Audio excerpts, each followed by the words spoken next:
Lights, camera, Rolling. action.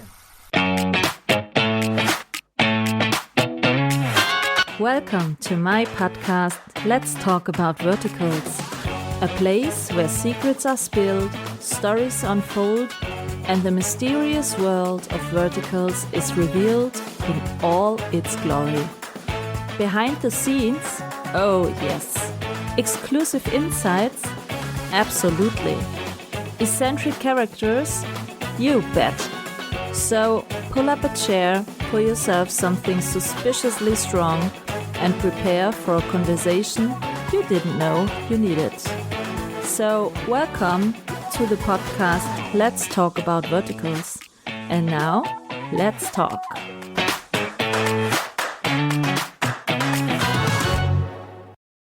Hello and welcome to my podcast Let's Talk About Verticals. Today I have another actor in my podcast, and I read that he already had connections with Jennifer Lopez and with a lot of other great personalities, not in the vertical space. So we have a lot to talk.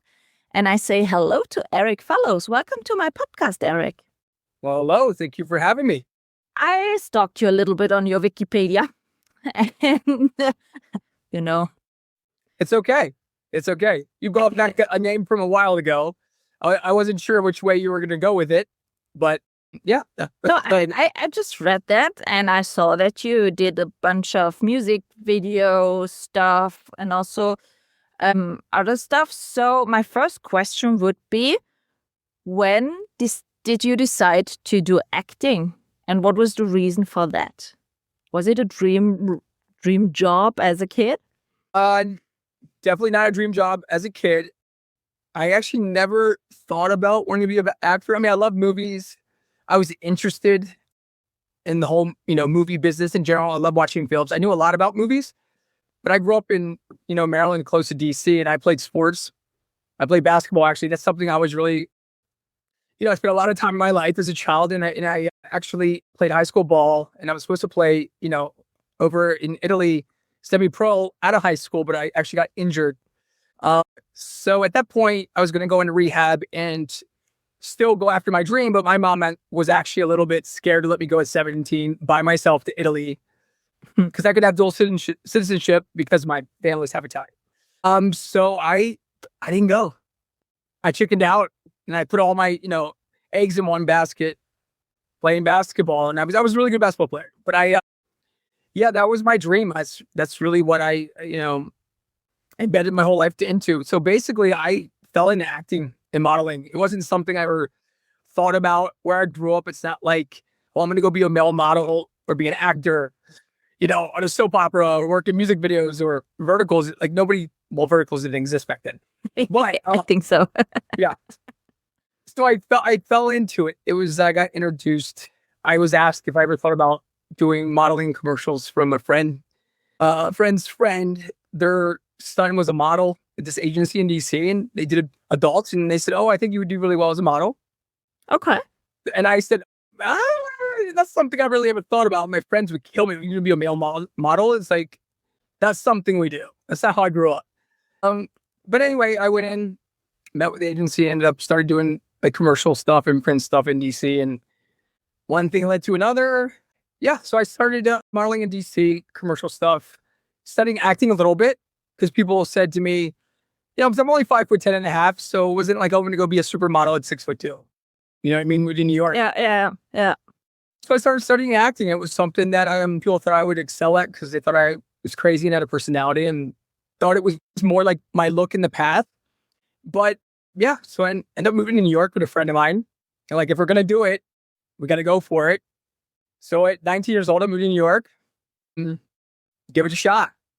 And then I ended up signing with an modeling agency there. And then I was working in New York for a bit, and then September 11th happened. And then I moved to Los Angeles, October 10th, 2001. 2001 already. Oh, yeah. I'm old. I saw you're just 3 years older than I am, so. Well, you're young, but I'm old. I don't think so. So did you take some acting classes or courses then, or was it more learning by doing?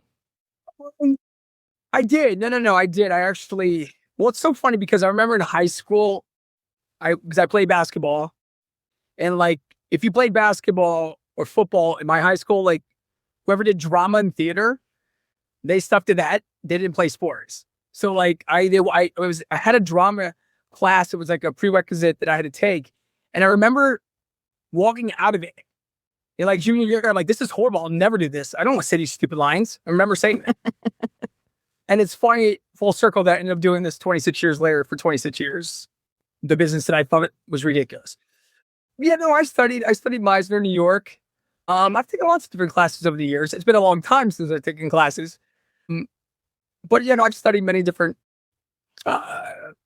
instructors and coaches over the years. I've had private coaches. Coach named Howard Fine. He's I guess the coach of the Stars for many years. So yeah, I have. And when did you have your first contact to the vertical space? When was that? And how did you get into it? Well, this is very funny. It's interesting. I think someone reached out to me and asked me if I was interested in auditioning for an alpha werewolf guy. And you thought, what? Well, I thought to myself because for years ago I was up for Vampire Diaries for Damon, and I got so close so many times in like a role, but I never got a part on Vampire Diaries, even though I was always up for it all the time. Either a werewolf role, hybrid role, vampire, never got it. So when this was sent to me, I'm like, okay, I'm not sure what a vertical is. I'm assuming it's vertical. Yeah. And then I kind of did a little bit of research, but I just thought they were videos that, like snippets of, I don't know, skits or like within a show broken up on TikTok. Yeah. I didn't know what it was. I didn't know it was going to become this thing.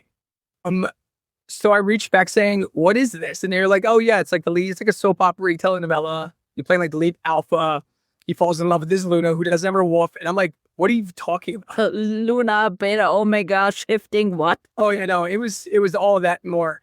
And then I got it and I ended up doing it. And I remember the first day, I'm not used to working like that. I've come off soap operas for years and film and TV, and soap operas in that, retrospect of daytime television still works very different in a studio, machine comparison to the 7-day shoots on a vertical at 120 pages. And I just was like in shock what was even happening. I'm like, oh my God, is this going to be any good? I didn't understand what I was about to see.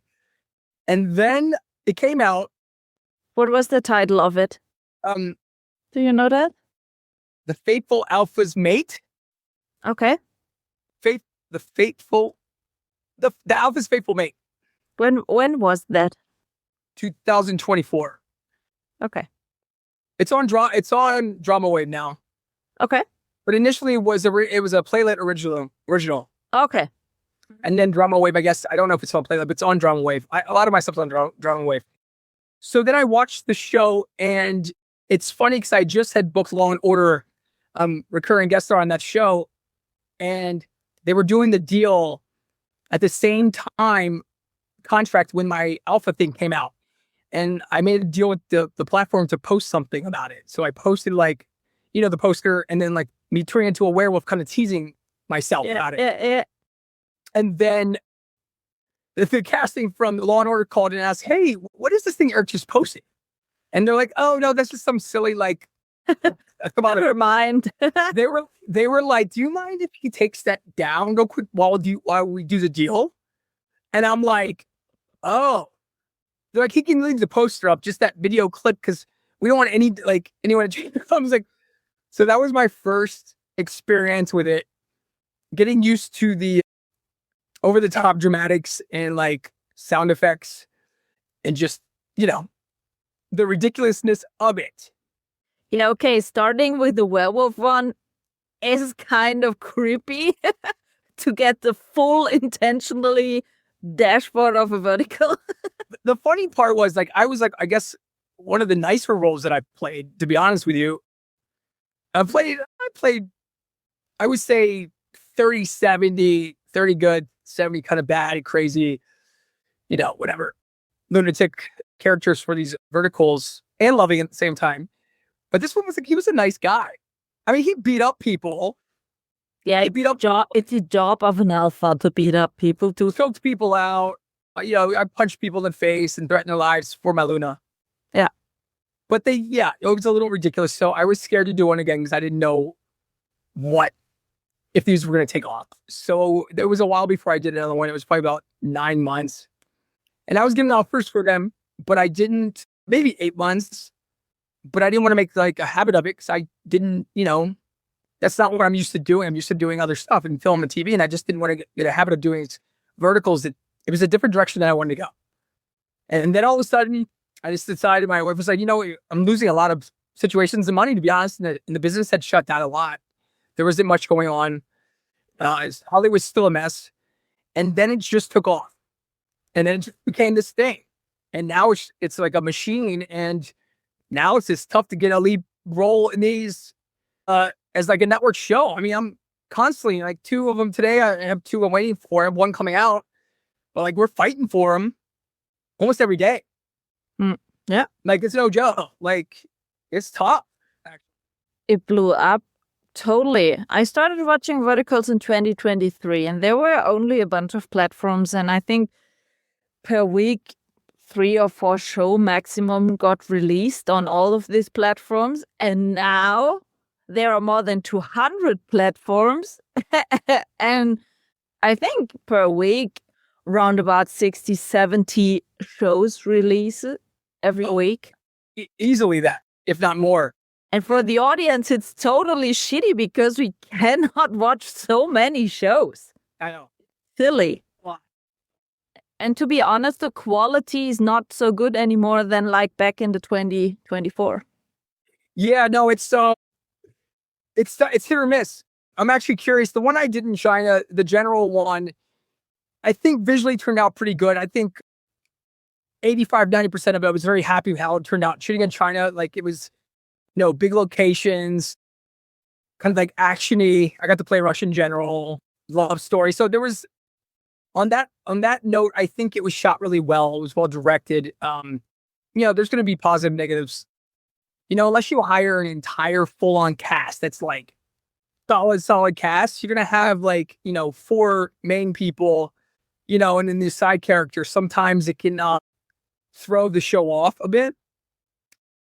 So, to get 100% solid vertical, the way they're moving at this pace is really tough. With that many page count in 7 days. It's really tough. Yeah, but I think most of the problem is actually the stories. Oh, 100%. Well, they're just repeating themselves. Not the cast. There's too much abuse. They're taking, they're sexualizing everything so much, like 50 Shades of Grey, and even worse than that, without showing nudity, but insinuating. Now, I better turn those down. There were lately verticals where after 20 seconds you saw a whole woman naked completely. Yeah, no, I refuse. Before the paywall, right after 20 seconds of watching a vertical without any trigger warning, nothing. It turned out like nearly a porn, to be honest.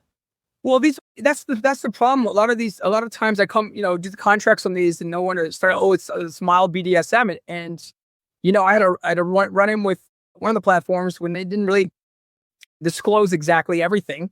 They wouldn't give me the script until like literally the day before. I'd agreed to and signed, and then reading it caused a big issue with me and my wife because she thought that I was keeping it from her. I didn't know. They told me 4 valid points that were aggressive, and I said, okay, we'll compromise. Well, there was like 60 points, and the intimacy coordinator said, how many pumps will I do? And I said, okay, that's gonna cause a nightmare for me. I turned white. The Zoom ended because it just ran out of time, and then I had to sign off. And I said, listen, I'm sorry, guys. I hate to do this to you, but I can't do it. Yeah. I think that's important that the actors are also say, no, I won't do that. I'm signing off. Because otherwise, I think the industry won't get it. That these storylines are full of shit. Sorry for saying that. No. It's the truth, though. I'm trying to be cautious about, the ones I do take. The one I have coming out, the Mafia one, I don't know if they get the title. It's called Mafia Mr. Right Caught Me in the Dark. Holy crap, these titles are so silly. Sorry. And actually, it's so funny because they put up the banner and they put Mafia Mr. Right Caught Me in Dark. And I said, guys, there's a in the dark. So I'm assuming it's going to come out in the dark. That's actually going to come out. I know they deliver it February 14th, so it should be out like either end of the month or beginning of next month on mini shares. It's a cute story. It's like, the mafia guy, the girl tries to save the mafia grandpa. She gets hit by a car. She goes blind. She falls in love with the mafia guy. They get married. She gets her eyesight back and boom, boom. And then lots of rope. Yeah, I shoot a lot of people. I take care of her. Lots of feud with her brother and my grandfather trying to get me to finally settle down. So it's very funny. So it should be cute. I don't know. We'll see. Because a lot of these stories are crazy.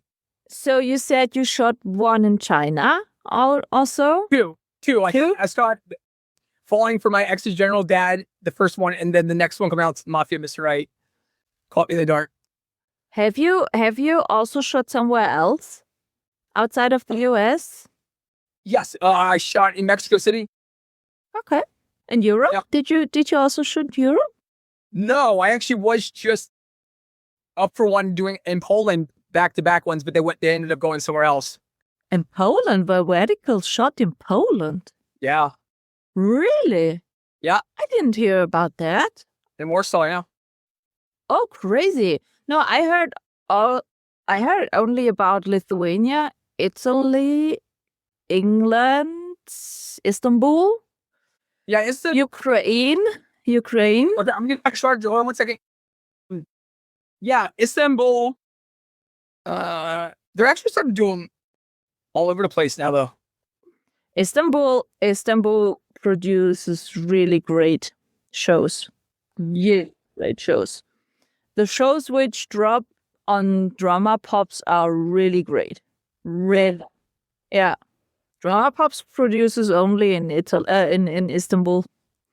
Yeah, my buddy shot over there a few times in Istanbul, actually. Yeah, they reached out to me. The same person reached out to me for Istanbul, but the schedule didn't work out. And then this one was, back-to-back in Poland. But I think they actually were saying you have to be European because the casting person knows that I'm American. But then she put out a casting notice after I'd already sent her my stuff. So they were giving me basically a pre-offer for the role. And then my wife saw online that it said Euro only for male lead. So I was like, I think that's they end up going like that. After 2 weeks, she had me waiting. I'm like, did you not already know that? I don't understand. I saw lately the first casting calls for shootings here in Germany for verticals. I think the European market will pop up this year badly. Not only in Istanbul and stuff. I think Germany will also be a shooting location. You got Italy to film one. That'd be amazing. Yeah, in Italy were shot lately a few ones. Dan Löwenstein and a director from the UK shot with Andrew Prunella and Sky in Italy in harbor and on a yacht. It was really great. And so I think that the shooting locations here in Europe will come more and more this year because I was told that the shootings in Europe are mostly a bit cheaper than shooting in the US lately. So it's cheaper for them to fly the actors over and shoot in Europe than shooting the whole scenery in Europe. I guess it depends on, what your options with the flights and then I guess lodging and stuff. But yeah, no, I mean, to shoot here, especially in Los Angeles, is not, still never cheap. That's why nobody films here anymore. But mostly I filmed in LA, around LA, Mexico, and China twice. I feel like I filmed somewhere else, but I can't remember. Did you shoot also in Atlanta or New York or Canada, maybe? No, not yet. Been up. Actually, the one I'm actually at chemistry read they've been trying for a while. This company, this one's for Drama Box, I guess. This shoots in New York. Oh, forgot. I have a chemistry read on Sunday, so I don't know. I just set them this up yesterday, so I might be going to New York. But they've been trying. I mean, literally, they call me 100 times. I'm not joking. They call me, "Are you available?" I'm like, "Listen, guys," because they'll ask me to audition, and I'm like, "Guys, I'm not auditioning for you anymore. I'm sorry. I'll say I have 1,000 pieces of tape. I've done the same audition for the same type of character 100,000 times, and I've already played it upside down, backwards, and in my sleep." So, but I sent it for this piece. Like, "Will you please send a tape?" I'm like, "Do you think I have a real shot at getting it this time?" I'm this blunt about it because they play games. They play games. And it's like some of the guys I know that have done more leads than me, and like 50 leads, still audition. And I'm like, huh? I'll send the auditions for certain ones. If it's like the character I just put on tapes, weird. He's got some skin, like, it's called skin hunger syndrome, where skin burns. And only way that alleviates it if he's like around her, so he has to marry her, and she makes it disappear, but he turns into like almost like this beast. What's that? It's That audition's so weird. I'm sitting there like burning to death and turns this beast, and then all of a sudden being in love at the same time, and then with a very raspy, deep voice, and very jealous, but also very loving, but also dark. Dark. So is Dark your character for the Vertical Spicy mostly get pigeonholed in? Yeah, let me try to think. I mean, I played some wacky characters. Let me try to think. Yep. I would say normally it's the like bad boy turned good, realizes he can finally have true love, but it has like this past. I feel like that's the kind of, well, actually, I feel like it's actually recognizing my own real life and the hell that's happened with my wife. Actually, we're trying to sell the show that I created. I don't know if you saw on my Instagram, I posted a poster, me and my wife, and it's called Addicted to You. So that's loosely based on our real story, but as a vertical. And basically 2 weeks ago, I created the poster, and my wife said, "What are you doing?" I'm like, "I'm just going to test something." So I put it up there and said, "Let's see, would you watch?" And people obviously see it's my wife. And it got like 2.2 million views. It got insane amount of views, and it went viral as crazy as hell. And so I now have it at Drama Wave. It was sent to Real Short. I have 2 other people working on it. We'll see. Everyone's like, if it's my passion, I'll make it. And I'm like, listen, obviously as a built-in audience already, people obviously are curious about it. And it's based loosely on our true story with some like twists and turns and adjustments to the story. But it's really cute. It's really good. I made a really good pitch deck, and shit, I would send it out to Europe too. I mean, even in China, I sent it to them, see what they're saying, but to fly me and her over to China, I don't know. We'll see, because I want it to take place. We can make anything look like LA, I guess, but how it all went down in the story, it needs kind of certain visuals. Yeah. To make it work. What type of character you prefer to play or you love to play in a vertical? Well, obviously, my favorite character so far was playing the Russian general. He had a lot of layers to him. So I think for me, I got to actually do something instead of just acting crazy and slapping people around and like be abusive of them. But like, "Oh my God, take me back. I love you now that you have another man." But the Russian general, like, the age gap, and she did look 16 years old, even though she was 21. But I was like, "Oh my gosh, she looks like a child." And I was just like, oh boy. But the story was really cute. My son was a strange son. He just wants me for my money, and my Russian wife. I got to treat them like shit and put them in jail. It just was a really cute story of him like actually finally letting go and falling in love with the situation, not knowing it's my son's wife, which is ridiculous. Yeah. Yeah. But there's a lot of layers to him. So I think that kind of character so far has been the most enjoyable for me. The one I have coming out, the Mafia one's actually, he's pretty layered. It's pretty emotional. Was it the first Mafia one you did? Second, I did a Mafia one, but they only put out the first paywall episodes on an app called SHRT. They did like they put the paywall up. It says we're supposed to finish it, and everyone's pissed off going. It's called Napolitan Pizza Girls, something like that. It's Oh, yeah, I know. yeah. Didn't even finish it. I asked them. I said, "When are we finishing this?" Everyone's asking when we're finishing it. You shot 10 episodes, and they're like, Yeah. They send a heart, and they keep sharing everything of mine, but they don't finish the show. I'm like, and they're an app or company out of Cyprus. Did you know the reason why they won't finish it? I talked to the producer. She said Money issues or what? I think they were trying to test it against another one they shot and see how well it did. But they're a newer app. They're a newer app, and they only shoot ones with looping and dubbed. Like they don't have any. Do you know what I mean? We're like the first or second show that's English. So I know. It's a big problem, you know. There were so many new platforms lately. As I said, we are around about more than 200 platforms at the moment. And some of the platforms are only having 5, 6, 7 shows on the platform. But it's really, for the audience, it's really shitty. If you have a show you want to watch and it's the only show on this platform you are interested in, you have 2 options. You can watch it with coins or you can watch it with the membership. But that's always kind of not so cheap experience to do that. So for the audience, it's getting more and more hard to have the possibilities to watch the shows they want to see. Because, for example, I only purchase a membership on a platform where I exactly know, okay, there are a bunch of shows I want to see. So it's worth to purchase a membership. Right. I'm not a patient watcher. I can't watch a show with coins, which I built up in a lot of days watching any advertising. That's the whole coin thing. We know that it goes on Daily Motion, right?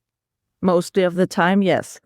But then, or there's something usually like a glitch in it, or it's ripped down. But it's weird because we can't promote any of the our stuff. Yeah, I heard about that. That you don't get any possibilities to promote your shows. Yeah. I mean, I still do it. If you look what I do, I still do it. Yeah.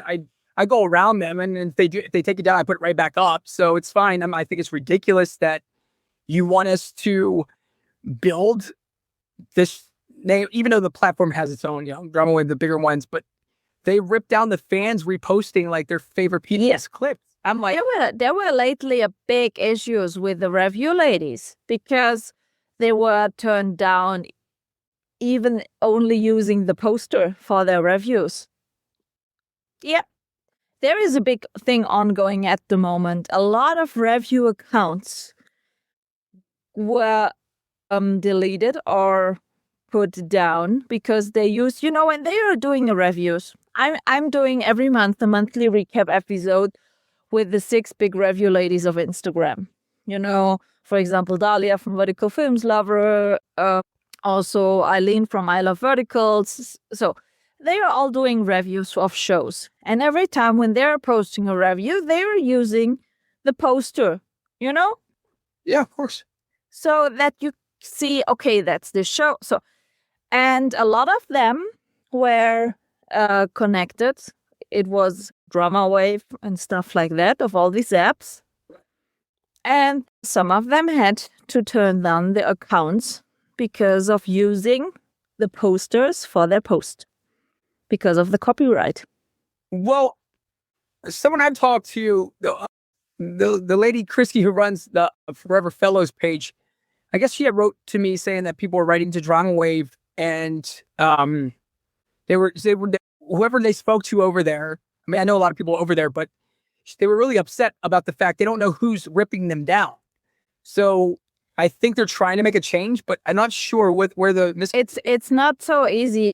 At one point, there is Instagram rhythm behind it who checks the copyright, and the platforms cannot handle that. But on the other side, some platforms are saying it's forbidden to use the posters because of the copyright. And that's so silly because how they are getting advertising for free for their shows from the reviewers. And now they are started working against the reviewers. That's so silly. That's so ridiculous. The problem with a business and an idea that becomes this thing and becomes this hit and it's out of control and thrown, globally. And now it's become a new hit thing. And then when Hollywood is like, oh my God, they made more money than we did last year. So they're arrogant. And this is kind of what I was saying about how it's become a rat race for even these parts. And I'm, again, they work out. I'll get them and some don't or whatever. And they play games. But I'm like, it comes to a certain point, like how they treat it. It's not how, I've been in this business a long time. How we're used to things being done, regardless of time changes, technology goes on. There's still a way to treat people. Okay. There's respect and people's time. And I think, and then also understanding who you're reaching out to. Sometimes do your due diligence on people you're reaching out to, and they have a way of talking to you, and you're thinking to yourself, going, "Huh? You're a vertical," and they believe this, but this is the arrogance. It's just what you said, because they're making money hand over fist. They're like, "Oh, screw you, screw you." You know what? Yep, but that's the issue here. Yeah, and I think a lot of people are now recognizing, oh, this vertical isn't just a fling. It's getting more and more a big industry. And now a lot of people want to try to get into this industry in lots of different ways. So I think it's getting more and more competition. Well, it is competition. And then also when you have A-list stars or A- stars, like people like Taylor Diggs and James Franco just did one. And I'm thinking to myself, I know he's had a very weird stint the last few years for James Franco, but if people of that caliber are now playing lead roles in verticals, yeah, and then you got the guys who originally started those, main 25 guys or whatever they are, and I came in like a year and a half later, so I'm known enough to be that leading guy-ish that's kind of still new, but still 35, 40, that's that guy. But if you're not in that situation, yeah, no, you're literally, it's a tough thing now because it's oversaturated. Everybody across the world will see a listing for something and they're going to, because it's globally. Yeah, absolutely. So when you look back to the first shooting you did in a vertical stuff and the last one you did lately, what has changed in this vertical space? How we shot, to be honest with you, each shoot's a little different. There's a handful of directors I've worked with a few times, multiple times now, that come from TV and film, background, feature film world that, writer, director, producers that have been in that world for a long time, horizontally. So they have that understanding. And then also I've done a ton of these now and work all the time. But they're also film TV directors that talk to you and make it with you as this perspective. So I see there's a lot of miscommunication. I won't say what, situations, but there's a little bit of, at times, language barriers that can cause issues. Yeah. And people, and again, a lot of egos. Listen, entertainment's ego driven as it is, but it's getting in over its head so fast because it's literally become a money machine. So there's too many people. Everybody wants to now produce one. Everybody wants to write one. To ChatGPT it up, throw it out there. You know what I mean? Create an idea, call a platform, hope they like it. Platform says, I don't want to make that, but you can direct it and you make what we want you to make. That's pretty much how it works now. So I don't know. I would say the first thing, because the Werewolf one really set the tone of confusion for me. And the girl who did it, she had never done one either, but she was still newer to acting. She was more of a dancer, and for me, I'd been doing it for a very long time. So I was really confused. I thought it felt like, what am I doing with my life? Is what I thought at first. No, I'm not joking. And now I just realized that I just have fun with it and we have a good time. And it's kind of what the new thing is. And I hope the advancement that bigger, directors and actors come in and you can actually make a really cool vertical. I'm hoping that's the case. But the competition is going to get tough now. So I'm just going to get as many as I can before it becomes insane. What do you like on this vertical stuff? What keeps you so addicted doing verticals? Oh, well, because at first I was scared to see myself absolutely ridiculous because I'm so used to putting in as authentic as possible as like I'm living this moment. But this is almost like a satire parody on that. So, but not portrayed really as a satire parody. It's like they want you to take it serious. So I had to let go of that fact and just have fun with it. Mhm. And then it just comes out better that way. I just let loose and get to play. And again, I made some good friends. Stayed in contact with a lot of people at this point. You know what I mean? Like the vertical world, because a lot of those people were TV film actors for years, and they're all kind of in the same boat. Because at first we're like, "What are we doing?" we're on soaps at one point, and they're like, "Well, think of it this way: it's kind of like soaps, but it's a little more ridiculous, and the stories are absolutely like fantasy insane, but like they're fun." That's how we originally saw it, and then it's now a job. Yeah. Now you fight for the job and hope it's like gets a lot of views. Yeah. Do you watch your own verticals? I'm smart enough to watch them because I'm smart enough to take pieces of each one of them and create reels so I can send it to the next producer to show that I've done pretty much every character to get the job.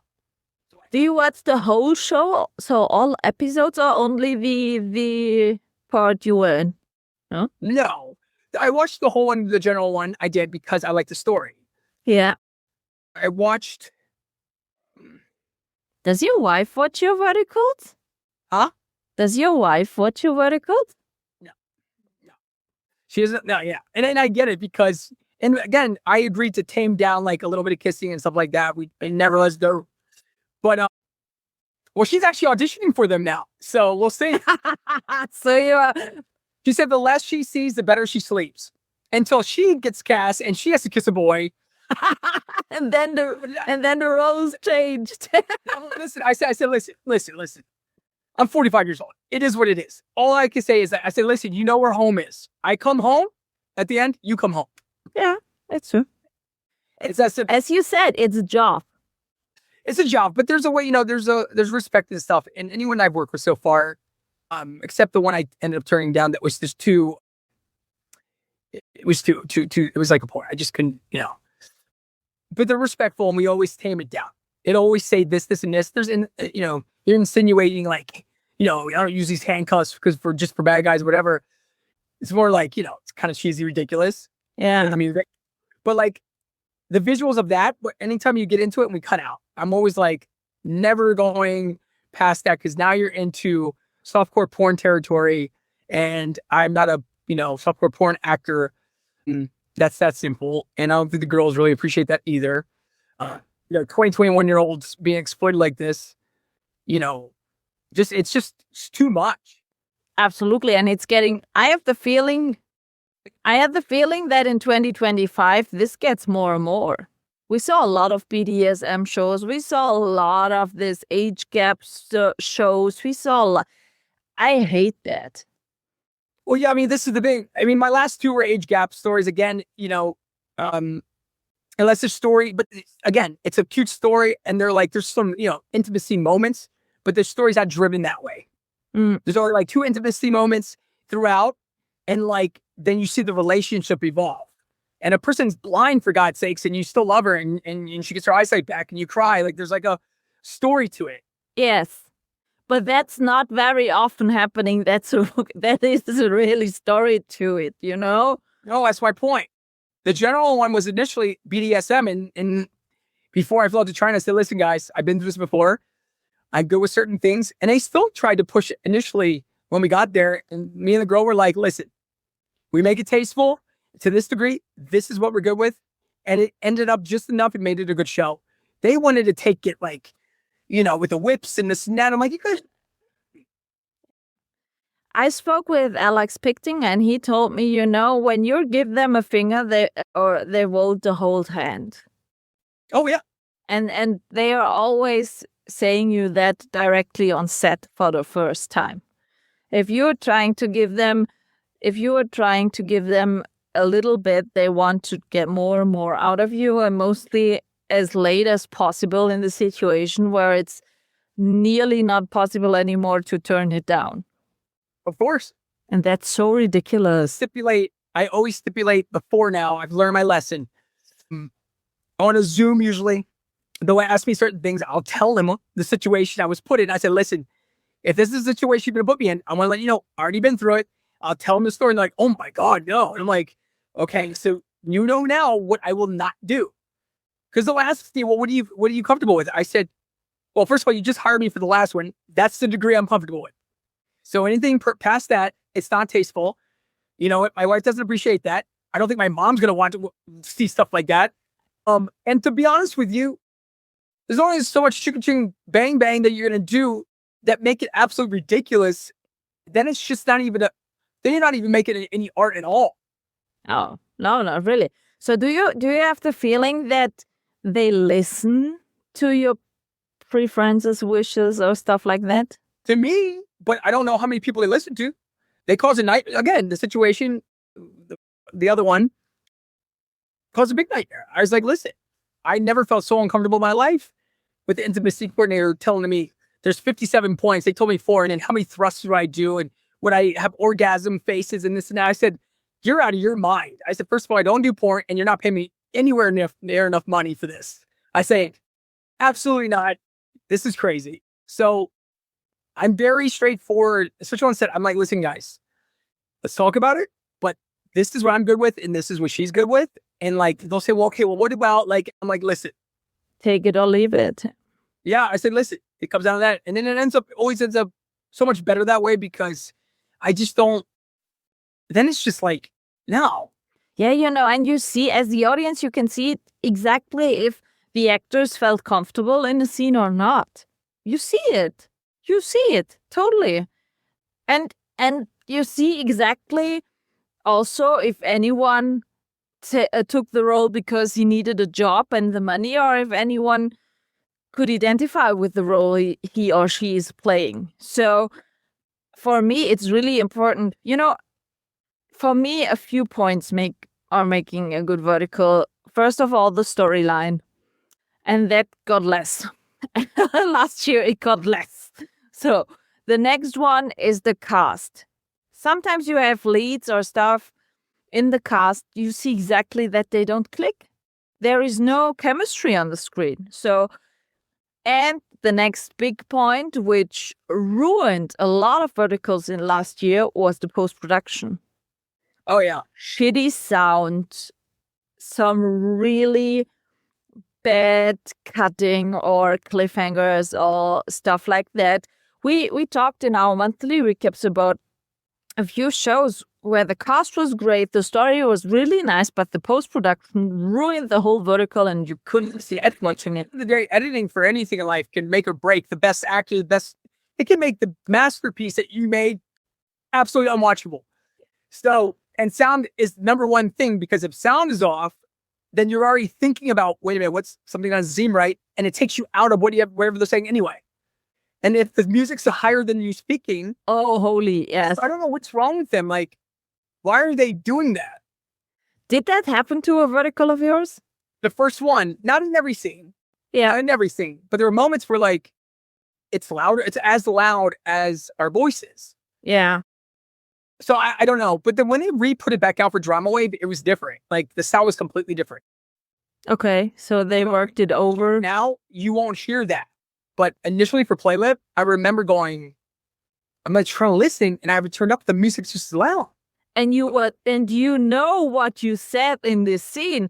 Remember, for the audience, it's double hard because we don't even know what's the origin part. No, it's very upsetting for actors to see them ruin it and cheese factor it up, because there's actually emotional moments that the other actor, everyone was in it, but they had these and into the stupid sound effects. Oh, holy moly! Yeah, we just ruined an entire moment. But they do that still a little bit. Yeah, true. Which genre you prefer to play? You said you did a mafia. Which genre? You said you played a mafia one. You said you played a werewolf one. So which? I played Billionaire Werewolf. I played billionaire gardener.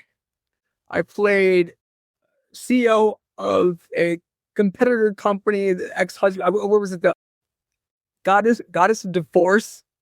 Found me a CEO or something like that. I played the lead, I guess the villain lead, even though they called that number 3, whatever. But I was in it more than they were, which is hilarious. But that was fun. So he was like the shitty husband, get a divorce, and like leaves her for her best friend, and she gets hit by a car. But then the guy who's divorced gives her $50 million, and she becomes rich. And then I lose everything in the house, and I paid for her back in the end. Okay. That was fun. The Mafias are fun. I think the new Mafia one is good. Have you ever did a vampire one? I haven't done a vampire one yet. Okay. That would be kind of, yeah. I've always wanted to do a vampire one, but I hear they don't do that well.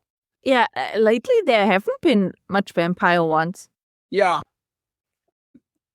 I don't know if I would do a werewolf. I mean, the werewolves are kind of ridiculous, but if it's like well done, then yes.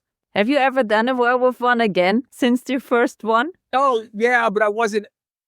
I played the business partner to a guy named Erik Fellows. He was the Lycan King or some shit. Okay. Yeah, I did that, but I wasn't a werewolf. Was I in a werewolf one? Shoot, I can't remember. I don't think so. I don't think I've done another werewolf one. If you can't remember, it was not so impressive to remember. Yeah, that's pretty bad.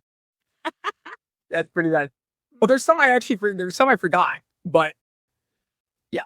So far, I'd say the general one was cool. The goddess divorce one was cool. And then, what else did I? Oh, there was one I did where I also was an abusive husband. Really abusive, though. That was horrible. I felt bad.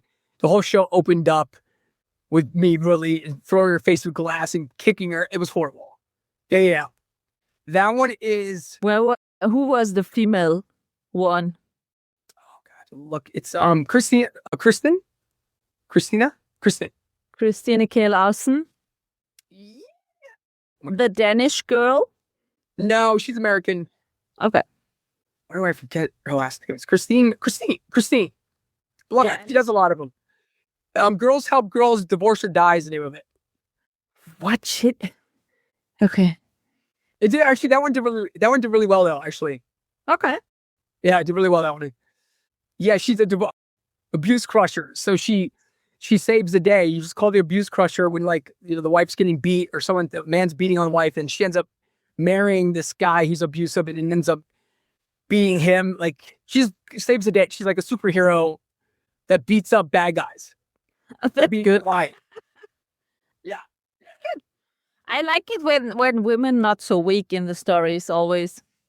Because mostly of the time the women are always weak, and I hate that. Yeah, so we will see what the 2026 will bring, and hopefully new storylines. I mean, look, obviously the ones that do very well, Mafia obviously does well. Werewolves don't do well. The general one did very, very well, and they didn't even promote it, which is crazy. You know what I mean? Like, if they just... What's the general one published? It was put... When was it? Or where? Where? Oh, it was on 5 of them. So it was real short, drama wave, good short.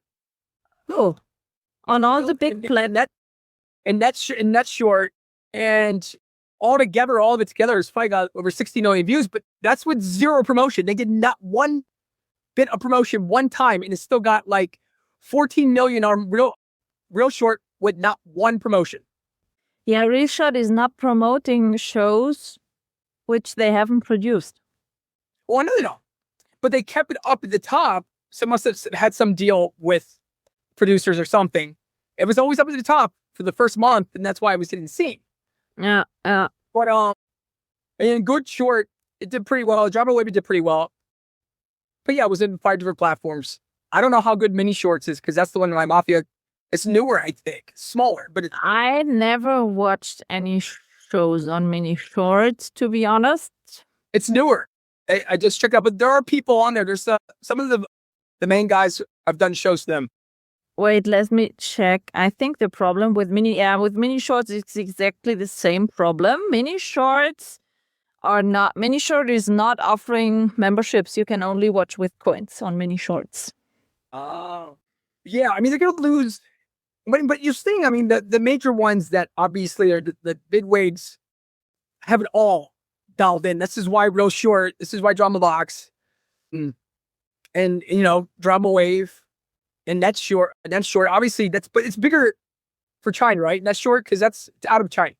I don't know if Net Short, because I've done a few for Net Short. Net short is compared to other apps less expensive in the memberships. So it's easier to, for example, a weekly membership on Real Short costs me around about 23 euros per week. Per week? Yes. Wait a minute. And a weekly membership on Net Short is for 5.99 euros. As I said, for the audience, it's fucking expensive to watch verticals, actually. I'm saying that's why Real Short is so cocky. And Real Short puts a really big bunch of shows, but so less in quality lately. Yeah, no, I know. This is what I'm saying. They'll make a really cool like poster that pops, and then when you watch it, I'm like, this is horrible. Yeah, it is. Some of the ones I've done, and I don't know. It's so weird. Sometimes I'm watching these things, I'm like, oh my God. Like, I don't know. I don't have a membership on Real Short, actually. Oh. Because they put out quantity, but not quality. And I definitely prefer watching shows on Drama Pops, Candy Jar, and Wigloo. Because, for example, on Candy Jar is based in Germany. So, Candy Jar only drops shows based with the storyline on books. So the storylines on Candy Jar Productions is always really good. Well, see, that's what I wanted. That's the kind of stuff I want to be doing. I mean, I'd rather be working for platforms. I don't want to say that actually because it's going to go off there. That's not what I mean. I would love to work for every platform. But what I mean is like the actual stories based off something like stories. Exactly. Tay Diggs is doing that. So Tay Diggs. And another advantage of Candy Jar is recently the only app which drops serials. There are a lot of shows with more than 1 or 2 parts on it. So for the audience, it's more attractive to watch. And the next good thing is a yearly membership. A yearly membership on Candy Jar is actually 70 euros. I mean, yeah. Well, if it's $96 a month for Real Short, right? Real Short, that's a lot. I mean, and now you can get a Candy Jar yearly app. Okay, they are not dropping so many shows every week, but when they are dropping, the shows are really good. And it's the same with Drama Pops. Every show which dropped on Drama Pops, you never get disappointed in a show dropped on Drama Pops. The storylines are always fresh. Okay, they have some typical vertical tropes in it, but not so much violence, not so many abusive things, nothing. And the quality of the post-production is always so great. So if you have ever the chance to shoot for Candy Jar, Wigloo, or Drama Pops, please do it. Okay. Well, if you hear of anything you think I'm right for, send it my way. I'm like, oh my God, they're doing this. So yeah, if I'm seeing some casting calls online, I always forward it to the actors and actresses I spoke with, where I think, okay, that would be fine for you. And so, yeah. Well, this could happen. The only reason why any of this became successful is because people gravitate to it, and the fans are really like almost like on steroids soap opera fans. Like how they feel about verticals is similar to like soap opera. Like when I was on Days of Our Lives, I used to go to the signings and events, but they're so in tuned every second for verticals. Like they want it so bad, and it's only because of this. So Real Short, everyone should be thanking the fans. They should be letting them use the posters and post little clips of their show. This is why they're making billions of dollars, because exactly, we bring the money. The audience brings the money to run this industry. That's it. And as a thank you, you get messages that you are not allowed to use the posters. That's so ridiculous. Sorry. Yeah, no, I don't understand. Yeah, we will see. Erik, on the end of every episode, I'm asking a 5-question quickie. I'm asking every time the same 5 questions. So first one, what's your favorite dish? What do you like to eat? Like okay, so I'm a big meat guy. I love steak. Can you cook? I've learned to cook once I got married. So we both cook. But I do most of the cooking just because I enjoy it and gives me something to do in the kitchen. And I actually like to make her food. Yeah. So it actually, yeah. And I took over for like her mother who used to do it in Poland. So now I'm like the new Kasha. But I do like,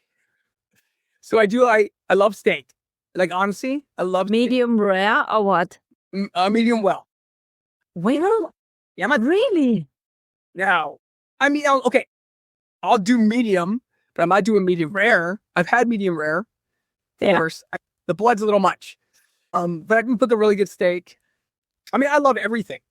I'm half Italian, so I grew up eating a lot of pasta, but I gotta watch that so I can. So you have the food porn in your veins when you're half Italian?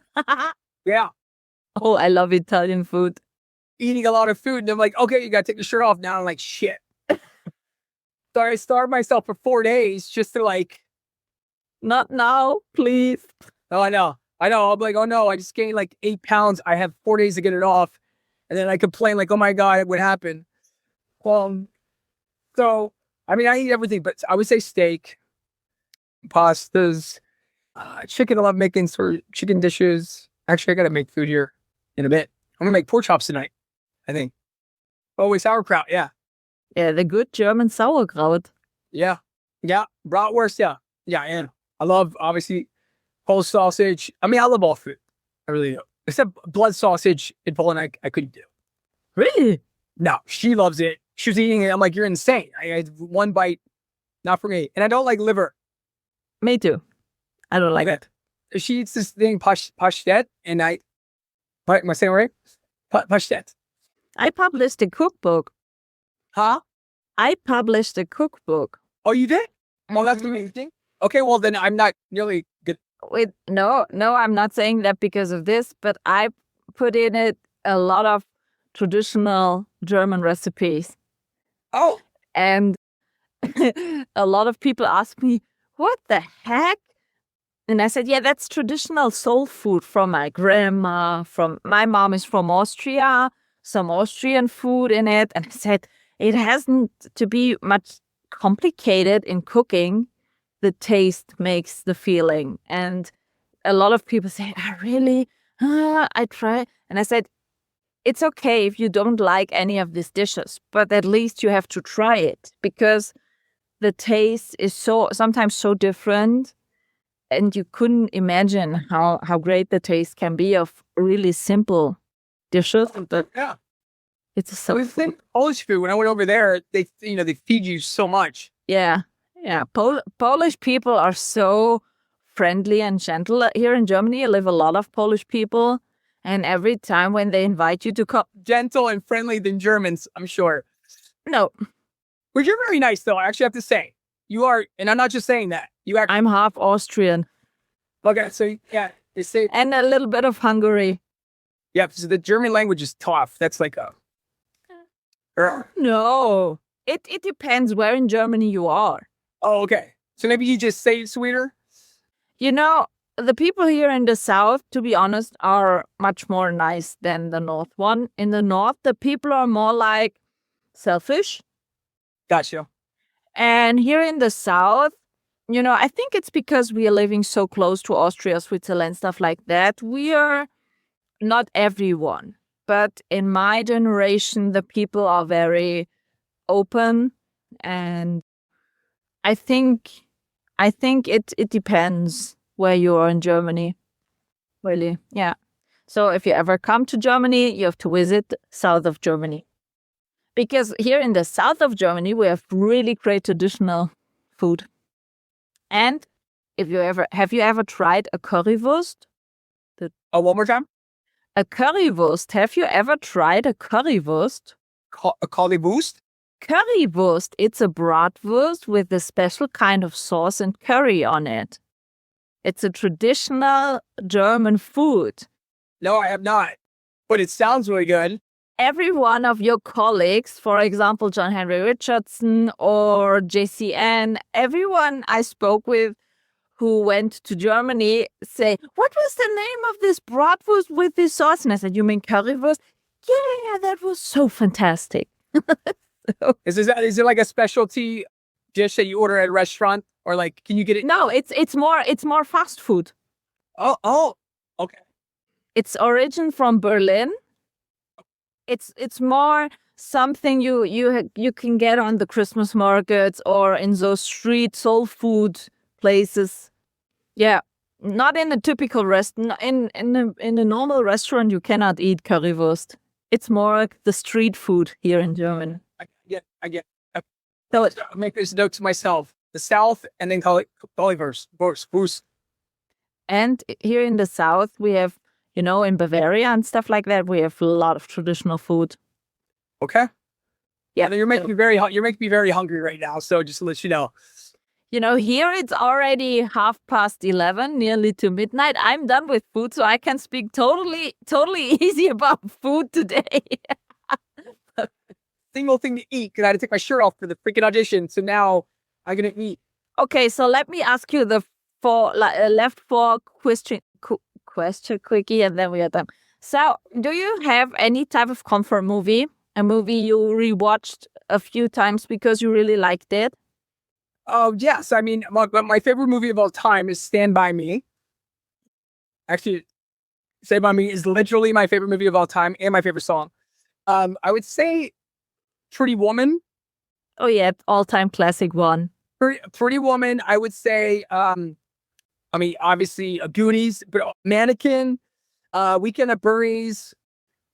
I mean, these shows that I used to watch over and over and over. Like Pretty Woman, I've probably watched, I'm not joking. And I watched Pretty Woman when I was like 10. Yeah. And like I totally was enamored by the love story and I understood it, or like 9. Like I got it. I always fell in love, like the whole idea of being like, and it was just kind of funny because now when I'm doing verticals, it's kind of similar to the Richard Gere with like the just the purple. It's typical with a hot CEO billionaire falls love with a yeah, makes sense. And what type of music do you like? Everything. I mean, listen, I grew up on 60s, 70s, and 80s, so I like pretty much a 90s. Obviously, the music in today's world is, listen, there's some very talented people, but they're nothing like the 80s. I know. I love the old-time classic ones. Well, my favorite singer of all time is Whitney Houston. Yep. She was really good. But, I mean, I grew up with 80s. So I would say I would listen, when I'm driving in my car in LA from Palm Springs, I listen to 80s. That's 80s are the best. It was I always say it's the real music. And mostly of the 80s music was live as good as on the tape. Well, this is what I'm saying. That's the last time people really sang. Yes. Like, absolutely agree. Performance, they sang. And the only reason they agree. Didn't sing is because they probably lost their voice or they had a cold. Agree. Yeah. They sang. Yeah. Totally agree. So, last 2 questions, but one of it you answered nearly. If I haven't seen any verticals yet, and I would come to you and say, Erik, which one I should definitely have watched of yours because it's full of the classic vertical tropes, which one would you advise me to watch? I mean, I would tell you, actually waiting for the new Mafia one to come out. I'm actually curious to compare it to the other one I shot in China, which ironically both were shot in China. I mean, I would tell you to watch the different one because it is like a Pretty Woman story. Mm-hmm. Again, the way it plays out. And it's a really cute ending. No shitty cliffhanger at the end? No. Holy moly, that's good. I mean, people made up their own stories. I mean, people that write these reviews or articles and they go on these tangents and make up backstories for these people. Like, people send me these things. I'm like, but it was put out on Real Short, but they write these like long stories. They give it great reviews, but like they extend the story, like how I got the part and how she got the part. And like, I put on 70 pounds of muscle. I'm like, no, I didn't have a pinched over my neck. I couldn't even put on muscle. So like, and then like he learned Russian but he chose to do like a Euro-American accent because he studied the States, but he knows Russian because he studied with like this Russian teacher. I'm like, who makes this stuff up? But they told the story and people read it. And there's all these comments underneath it going, oh my God. And I'm like, yeah. And they said there's going to be a part 2 and the story continues where he watches her get on a plane. I'm like, that never happened. Like, it's hilarious. But people have these fantasies. I would say yeah, the general one, because the other ones, now the other Mafia one that they did not finish was actually, I thought was going to turn out to be pretty good. Oh my God, why am I forgetting everything? All the ones I did. I mean, you would like the Divorce Goddess one. It's a little over the top though. I mean, we pushed, the characters are so in your face. My character is such an asshole. I mean, no, he's a piece of shit. He's an absolute piece of shit. So, but it's good. It's well done. Oh, the new one I had come out, Dom Ready. Merry Christmas, Dom Ready. That was kind of stylized. It was cool. Very cool. Okay. Dom Ready, yeah. The pacing's different and it's a little over the top, but then also very, how can I explain it? Calm, collected, like the lead, calm, collected, and very monotone, but good performance to play that kind of character. And then other people were more like boisterous within this very stylized, colorful, modern, vintage feel. I can't explain it, but very expensive looking. Okay. If that's about, so that it was really well done, actually. I have to say, John Wave did really well with it. Those are cool. That's good. Yeah. And last question, which genre you want to see more on you in the vertical space? I want to do something more like family oriented. I don't know, almost like kind of like, that's why I really wanted to do this story with my wife. Really want to bring like a loosely true, More rom-com style? well, it's going to be, well, there's going to be dramedy moments because our life is very dramedy and also very insane. Like, I couldn't really stick to the full story because the full story is absolutely insane. It's nuts. You can't make that movie. But it's pretty close to it. Except she is going to be a foreign student, going to, working as a student visa, finishing up her last year for a master's degree in America for journalism, because she used to be an entertainment journalist in Poland. But she's working as an au pair at my aunt's estate. So my aunt's rich. In real life, my aunt is very rich. And she has a certain type of personality. And I'm a movie star actor who's down on his luck, had a bunch of bombs in the box office. And basically, I'm kind of on my way down. Like, I'm used to being a playboy, not wanting to settle down, cars, money, just never wanting to get married. And I'm basically now ran through all my money. Movies are down. The business changed. And I know my aunt's, the whole stipulation for my aunt's inheritance, to get that money, she said, you have to get married. Kind of typical vertical trope, yeah.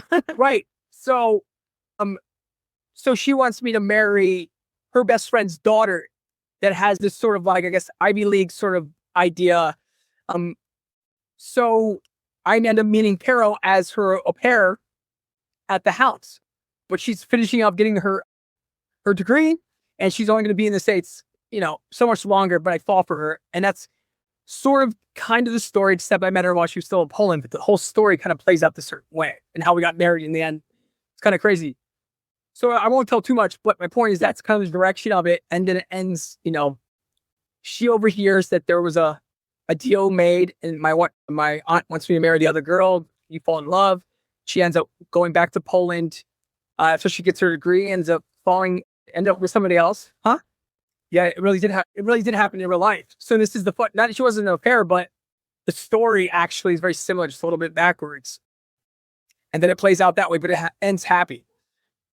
So we will see. Hopefully you get the chance to do this. Well, do you know this part to people? You know this part to people or no? The thing is, my life is like more than a classic vertical with brain surgery, memory losses, cheating while operation. 2 years ago, urgent needed heart surgery, nearly survived. So that happens in real life to me. So, Serious? yeah.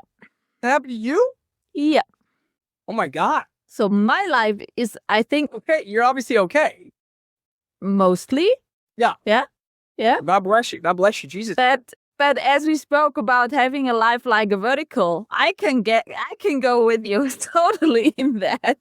No, well, that's very. But I have the classic drama also. You know?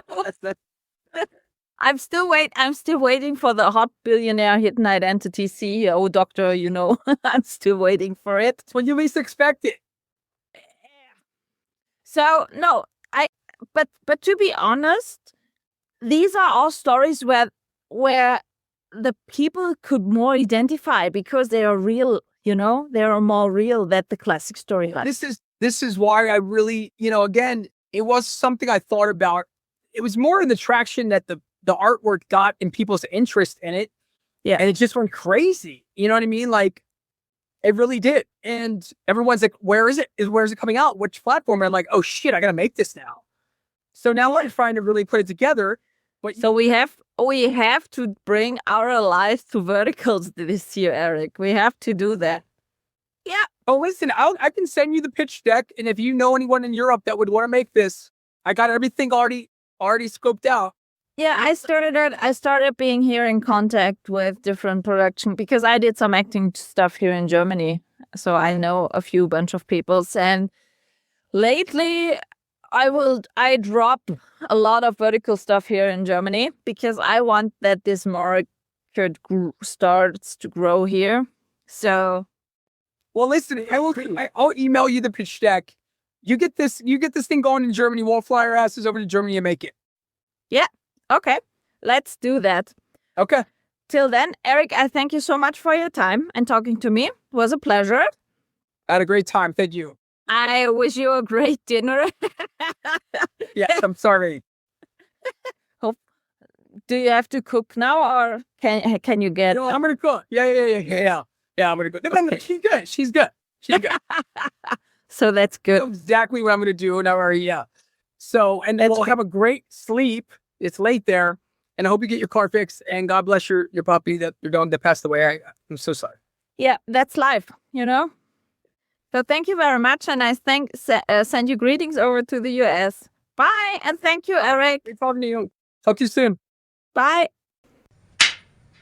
This is a wrap on this episode, and I hope you tune in again.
This is a wrap on this episode, and I hope you tune in again.